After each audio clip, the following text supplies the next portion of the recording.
نحمده ونصلي على رسوله الكريم أما بعد فأعوذ بالله من الشيطان الرجيم ومن يشاقق الرسول من بعد ما تبين له الهدى ويتبع غير سبيل المؤمنين نوله ما تولى ونصله جهنم وساءت مصيرا صدق الله العظيم إن الله وملائكته يصلون على النبي يا أيها الذين آمنوا صلوا عليه وسلموا تسليما اللهم صل على سيدنا ونبينا وشفينا ومولانا محمد صلى الله عليه وعلى آله وأصحابه وبارك وسلم অধ্যকার দাওয়াতুস সুন্নাহ বাংলাদেশ কর্তৃক আয়োজিত রোজা ও ঈদ বিশ্বব্যাপী একই দিনে পালনের দাবির ভ্রান্তি নিরসন ও শরীয়ী বিশ্লেষণ শীর্ষক জাতীয় সেমিনার 2026 খ্রিস্টাব্দে উপস্থিত সম্মানিত ওলামায়ে কেরাম সুধীবৃন্দ, আপনারা ইতিমধ্যে অনেক আলোচনা শুনেছেন। বিশেষত আজকের অনুষ্ঠানের মূল প্রবন্ধ উপস্থাপিত হয়েছে আমাদের সকলের শ্রদ্ধাভাজন আলেমে দ্বীন মুহাক্কিক মুদাক্কিক জনাব আল্লাহ মাওলানা আব্দুল মালিক সাহেব খতিব জাতীয় মসজিদ বাইতুল মুকাররম। তার দীর্ঘ আলোচনা এবং যৌক্তিক আলোচনা, এটা নিশ্চয়ই আলেমদের খোরাক এর মধ্যে রয়েছে। তো আমি একজন মুহাদ্দিস হিসেবে আমার কাছে একটা নতুন অভিজ্ঞতা হয়েছে। সেটা হলো, আরবিতে আমরা একটা প্রবাদ পড়েছি যে আন তাসমা বিল মুআইদি খায়রুম মিন আন তারাহু। অর্থাৎ আরব দেশে একটা লোক ছিল খুব কুৎসিত, কিন্তু তার সম্পর্কে দেখাটাই ভালো, মানে শোনাটাই ভালো, অনেক গুণ তার বলা হয়, কিন্তু দেখলে পরে তার সেই গুণ মানুষ আর বলতে থাকে না, তার চেহারা এত কুৎসিত। তো আমরা এই বিষয়টার ইখতিলাফ মনে করতাম যে কিতাবে আমরা যেভাবে পড়েছি যে ইখতিলাফে মাতালে মুতাবার অথবা গায়রে মুতাবার, অতএব দুটোই মত আছে এবং কিতাবের মধ্যে এ ব্যাপারে লম্বা আলোচনা রয়েছে। তো আমি যারা এই একদিন আগে ঈদ করেন তাদেরকে মনে করতাম যে এরা ইখতিলাফে মাতালে মুতাবার মনে করেন না সেই দলের।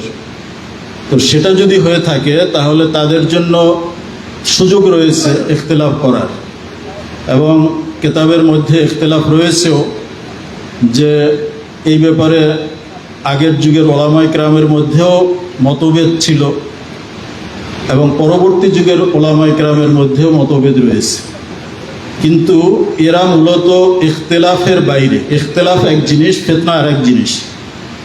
এটা এই সেমিনার উপলক্ষে বিশ্লেষণ করতে গিয়ে, এবং আমি এখানে আসবো শুনে অনেকে আমার কাছে তাদের যে দলিলপত্র আছে সেগুলো বিভিন্ন কায়দায় পাঠিয়েছেন, বিভিন্ন ভিডিও লিঙ্কও পাঠিয়েছেন। তো সেগুলো বিশ্লেষণ করে এবং এখানে প্রবন্ধে যে আলোচনা করা হয়েছে তার থেকে যে বিষয়টা স্পষ্ট হয়েছে যে তারা যেটা করে সেটা ইখতিলাফ না, সেটা হলো ফিতনা। এবং এই ফিতনা এটা কোনো অবস্থায় এটা শরীয়ত সম্মত নয়, যেহেতু শরীয়তে হাদিসের ব্যাপারে ব্যাখ্যার ইখতিলাফ হয়েছে। সেটা হলো ইখতিলাফে মাতালে মুতাবার বা গায়রে মুতাবার, কিন্তু তারা যে দাবি করে সেটা কোনো মতেই গ্রহণযোগ্য নয়। যে পৃথিবীতে তারা যেই দাবিটা করে সেটাকে বলা হয় তাওহীদুল আহিল্লা, অর্থাৎ সারা বিশ্বের সব চাঁদকে এক করা। এক চাঁদ দেখে সকলের তারিখ নির্ধারণ হবে, রোজা হবে, ঈদ হবে। তো এটা কখনোই সম্ভব না। বিশেষ করে তারা যখন আকাশে চাঁদ উদিত হয় না, অর্থাৎ যেটাকে অমাবস্যা বলা হয়, তারা সেখান থেকে গণনা শুরু করে থাকে। দ্বিতীয়ত তারা সৌদি আরবের সাথে মিল রেখে এটা পালন করতে চায়, কিন্তু সৌদি আরবের সামনে পশ্চিম দিকে যেই দেশগুলো রয়েছে সেখানে তো সৌদির আগে চাঁদ দেখা হয়। নিয়ম হলো যে কোনো অঞ্চলে চাঁদ দেখা গেলে সেই চাঁদ দেখা তার পূর্বের অঞ্চলের জন্য প্রযোজ্য হবে, পশ্চিম অঞ্চলের জন্য না। কিন্তু তারা যেটা করে যে সৌদি আরবের চাঁদ দেখার সাথে আফ্রিকা মহাদেশে যারা আছে তারা ঈদ পালন করে, চাঁদের তারিখ নির্ধারণ করে। কিন্তু উচিত ছিল যে যদি আফ্রিকা মহাদেশে দেখা যায় সেটা সৌদি আরব মানবে, কিন্তু সৌদি আরব সেটা মানে না। এই সমস্ত বিভিন্ন কারণে মূল যে ইখতিলাফে মাতালে মোতাবার গায়রে মোতাবার সেটার মধ্যে এটা সীমিত নেই। তো ইখতিলাফ যেটা করা যাবে সেটা হলো যে ইখতিলাফে মাতালে মোতাবার হবে কি হবে না, এই বিষয়টা যদিও অনেক পুরাতন, তারপরেও সেটাকে যদি আবার আলোচনায় আনতে চায় সেটা করার সুযোগ রয়েছে। কিন্তু এই অজুহাতে ফিতনার সৃষ্টি করা কোনো মতেই সমীচীন নয়। হযরত ওমর রাদিয়াল্লাহু তাআলা আনহুর সময় এরকম অনেক বিষয়ের সমাধান হয়েছে, যেই বিষয়গুলোর মধ্যে সাহাবায়ে কেরামের ইখতিলাফ ছিল। শারহে মাআনিল আসারের ভিতরে ওয়াকিয়া লিখছে যে গোসল ফরজ হওয়ার ব্যাপারে ইনজাল কি জরুরি না শুধু জেমা যথেষ্ট, এই মাসলার ক্ষেত্রে ইখতিলাফ চলছিল। হযরত যায়েদ ইবনে সাবিত রাদিয়াল্লাহু তাআলা আনহু তিনি ফতোয়া দিয়েছিলেন যে ইন্নামাল মাউ মিনাল মা, এই হাদিসের উপরে। আর বাকি তারা অনেকে ফতোয়া দিয়েছেন যে না, এখানে শুধু জেমা এটাই যথেষ্ট, ইজাল তাকাল খিতানান ফাকাদ ওয়াজাবাল গুসল। তো ওমর রাদিয়াল্লাহু তাআলা আনহুর সময় এই ইখতিলাফ চলতেছিল। কেউ এসে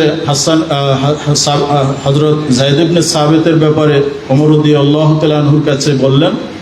তখন তিনি তাকে ডাকলেন যে তুমি নাকি এরকম ফতোয়া দিয়েছো। বললেন যে এটা তো আমি আমার চাচাদের থেকে শুনেছি। তো বলছে কোন চাচা থেকে শুনেছো? কয়েকজন সাহাবীকে নাম বলবেন। ওমর রাদিয়াল্লাহু তাআলা আনহু তাদেরকে জিজ্ঞাসা করলেন। তো তারা বললেন যে আমরা তো এইভাবে নবীজির জামানায় করেছি। ওমর রাদিয়াল্লাহু তাআলা আনহু বললেন আপনারা করেছেন ঠিক আছে, কিন্তু আপনারা কি নবীজিকে জিজ্ঞাসা করেছিলেন? তারা বলছেন না যে আমরা তারা জিজ্ঞাসা করি নাই। তা আলী রাদিয়াল্লাহু তাআলা আনহু পরামর্শ দিয়েছিলেন যে নবীজির স্ত্রীরা উম্মাহাতুল মুমিনিন তারা এখনও জীবিত আছেন, এই মাসলা তাদেরকে জিজ্ঞেস করা হোক। হযরত হাফসাকে জিজ্ঞেস করা হলো, তিনি বললেন যে আমার সাথে নবীজির কখনো এই ধরনের ভয় নেই। এরপরে আয়েশা সিদ্দিকাকে জিজ্ঞাসা করা হলো, তিনি বললেন যে হ্যাঁ এরকম হয়েছে নবীজির সাথে, কিন্তু নবীজি গোসল করেছে। ওমর রাদিয়াল্লাহু তাআলা আনহু তখন ফতোয়া জারি করলেন যে আজকে থেকে যদি এই মসলায় কেউ দ্বিমত করে তাকে আমি দোররা লাগাব। তো এটা যিনি আমিরুল মুমিনিন হবেন, ওয়ালিউল আমর হবেন, তিনি ওলামায়ে কেরামকে ডেকে তাদের কথা শুনে একটা ফয়সালা দিতে পারে, কিন্তু সেই ফয়সালা কখনো কোনো ফিতনার উপরে হবে না। অর্থাৎ শরীয়তে যেটাকে বৈধতা দেয় না সেটার উপরে কখনো ইজমা হওয়া সম্ভব না। আপনি উদাহরণ দিলে বুঝবেন যে চাঁদের তারিখ নির্ধারণের ক্ষেত্রে আমরা তিনটা পথ অবলম্বন করতে পারি। একটা হলো হিসাবে ফালাকি, ক্যালেন্ডারের হিসাব, এটা চাঁদ দেখার উপরে নির্ভরশীল না। দ্বিতীয় হলো চাঁদ দেখার মাধ্যমে। আর তৃতীয় হলো ইকমাল, অর্থাৎ 30 তারিখ যদি পূর্ণ হয়ে যায় চাঁদ না দেখলেও পরদিন 1 তারিখ হবে। এখন এই 3 পদ্ধতিতে যদি ইখতিলাফ হয়ে যায়, হিসাবে ফালাকি বলতেছে যে শনিবার থেকে মাস শুরু হবে, আর রুইয়াত বলতেছে বৃহস্পতিবার থেকে হবে, আর ইকমাল পদ্ধতিতে শুক্রবার থেকে হয়।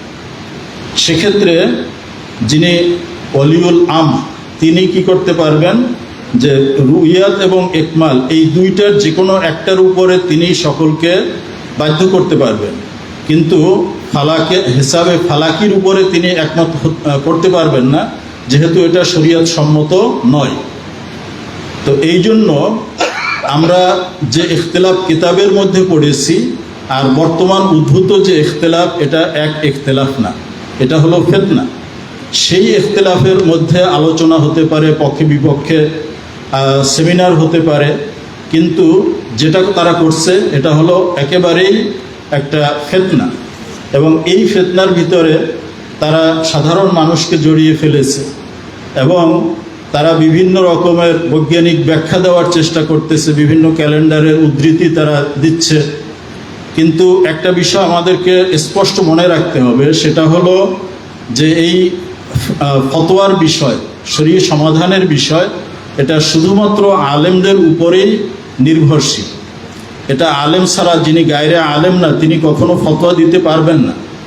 কিন্তু সমস্যা হচ্ছে এখন যারা আমাদের ডাক্তার রয়েছেন, ইঞ্জিনিয়ার রয়েছেন, তারা একই সাথে ডাক্তারি ব্যাখ্যা করার সাথে সাথে ফতোয়াও দিয়ে দিচ্ছেন। তার পায়ে ব্যথা হচ্ছে, হাঁটুতে ব্যথা হচ্ছে, উনি বলবেন যে ব্যথার মাত্রাটা কতটুকু। এই অবস্থায় সে কি চেয়ারে বসে নামাজ পড়বে, না বসে, না শুয়ে নামাজ পড়বে, সেই ফতোয়াটা দিবেন ডাক্তার না, সেটা দিবেন মুফতি। কিন্তু এখন আমাদের ডাক্তাররা তারা মুফতি হয়ে গেছেন। জিজ্ঞেস করলে বলে যে ডাক্তার আমাকে বলছে চেয়ারে বসে নামাজ পড়তে। উনি তো এটা বলবেন না, উনি তার ওজরটা ব্যাখ্যা করবেন, মুফতি ফতোয়া দিবেন এই অবস্থায় তার নামাজ কিভাবে পড়তে হবে। ঠিক তেমনিভাবে যারা জ্যোতির্বিজ্ঞানী রয়েছেন তারা এই বিষয়ে কথা বলবেন না, ওলামায়ে কেরাম এই বিষয়ে ফতোয়া দিবেন। এবং গাজ্জালী রহমতুল্লাহ আলাইহির একটি উদ্ধৃতি দিয়ে আমি আলোচনা শেষ করব, যেহেতু অনেক দীর্ঘ আলোচনা হয়ে গেছে। কথাটা যদিও আমার মুখে শোভনীয় নয়, যেহেতু ইমাম গাজ্জালী রহমতুল্লাহ আলাইহি বলেছেন, এজন্য আমি বলতেছি। এই সমস্যাটা আমাদের কাছে অনেক প্রকট। ইমাম গাজ্জালী রহমতুল্লাহ আলাইহি বলেছেন, ইন্নামা হাক্কুল আওয়াম আন ইউমিনু ওয়া ইউসলিমু ওয়া ইয়াশতাগিলু বিইবাদাতিহিম ওয়া মাআইশিহিম ওয়া ইয়াতরুকুল ইলমা লিল উলামা ওয়াল আমী লাউ ইয়াজনি ওয়া ইয়াসরিকু কানা খায়রাম মিন আন ইয়াতাকাল্লামা ফিল ইলম। অত্যন্ত মারাত্মক কথা তিনি বলেছেন। যারা আলেম না, তাদের দায়িত্ব হলো ঈমান, বিশ্বাস করা, আত্মসমর্পণ করা, ইবাদতের মধ্যে লিপ্ত থাকা এবং তাদের রুজি রোজগারের যে কাজগুলো আছে সেগুলো করা। আর ইলম, দ্বীনি ইলমের ব্যাপারে মন্তব্য করা, ফতোয়া দেওয়া, এটা আলেমদের জন্য ছেড়ে দেওয়া। একজন গায়রে আলেম তিনি যদি না জেনে এরকম ফতোয়া দেন, এটা তার চুরি করা বা জেনা করার চেয়েও মারাত্মক। কথাটা এই জন্য বলছেন, যদি কেউ চুরি করে, জেনা করে, সে কাফের হয়ে যায় না, সে একটা কবিরা গুনার মোর্তাকেব হয়। কিন্তু যদি না জেনে শুনে সে ফতোয়া দেয়, সেক্ষেত্রে কখনো কখনো তার ঈমান হারানোর সম্ভাবনা রয়েছে। অতএব আমরা এই সমস্ত চমক, বৈজ্ঞানিক ব্যাখ্যা, এগুলো দেখে বিভ্রান্ত না হই এবং ওলামায়ে কেরামের যে মত পথ রয়েছে সেটার উপরে আমরা অটুট থাকি, বরকরার থাকি। আপনারা জানেন সারসিনা দারুস সুন্নাত কামিল মাদ্রাসার যখন কামিল বিভাগ খোলা হয়, মাদ্রাসার প্রতিষ্ঠাতা সারসিনা দরবারের বাণী আল্লামা নিসারউদ্দিন আহমদ রহমতুল্লাহ আলাইহি দেওবন্দ থেকে শাইখুল হাদিস হিসেবে নিয়াজ মখদুম খোতানি হুজুরকে এনেছিলেন। হুজুরের মতো একজন বিদগ্ধ মুহাদ্দিস আসলে খুবই দুষ্প্রাপ্য, কিন্তু তার ব্যাপারে মানুষ কম জানে। এজন্য যেহেতু তিনি তাসনিফাত করেন নাই, তিনি তার ছাত্রদের ভিতরেই মাশহুর ছিলেন। তো ওনার কিছু হাতে লেখা কপি রয়েছে, আমি সেখানে দেখেছি এই মাসলার উপরে তিনি আলোচনা করতে গিয়ে বলেছেন যে হ্যাঁ, যে একটা মত রয়েছে যে ইখতিলাফে মাতালে মুতাবার না, সেটা কখন কার্যকর হতে পারে? সেটা হতে পারে, যে কথা আগে বলছি, যে মুসলমানদের যদি সারা বিশ্বে একজন খলিফা থাকে এবং সেই খলিফা যদি এ ব্যাপারে সিদ্ধান্ত দেন, যেহেতু হানাফি মাযহাবের একটি কল রয়েছে, অতএব সেই সময় বিবেচনা করা যাবে। কিন্তু আপনি এক একজন এক এক জায়গা থেকে এভাবে যদি ফতোয়া দিতে থাকেন, তাহলে এটা বিভ্রান্তি ছাড়া আর কিছুই সৃষ্টি করবে না। অতএব আল্লাহ রব্বুল আলামিন আমাদেরকে সহি বুঝ দান করুন। ইমাম মালিক রহমতুল্লাহ আলাইহি যে কথা বলেছেন, ওয়ালা ইউসলিহু আখিরা হাযিহিল উম্মাহ ইল্লা মা আসলাহা আউওয়ালাহা, নতুন কোনো মাসলা, নতুন কোনো গবেষণা এটা কখনো সমাধান নিয়ে আসতে পারে না। আমাদের সালফে সালিহিন আকাবের তারা যেভাবে আমাদেরকে পথ দেখিয়েছেন সেটাই নিরাপদ, সেটাই উম্মতের জন্য কল্যাণকর। আল্লাহুম্মা আরিনাল হাক্কা হাক্কান ওয়ারযুকনা ইত্তিবাআ ওয়া আরিনাল বাতিলা বাতিলান ওয়ারযুকনা ইজতিনাবা। আসসালামু আলাইকুম ওয়া রাহমাতুল্লাহ।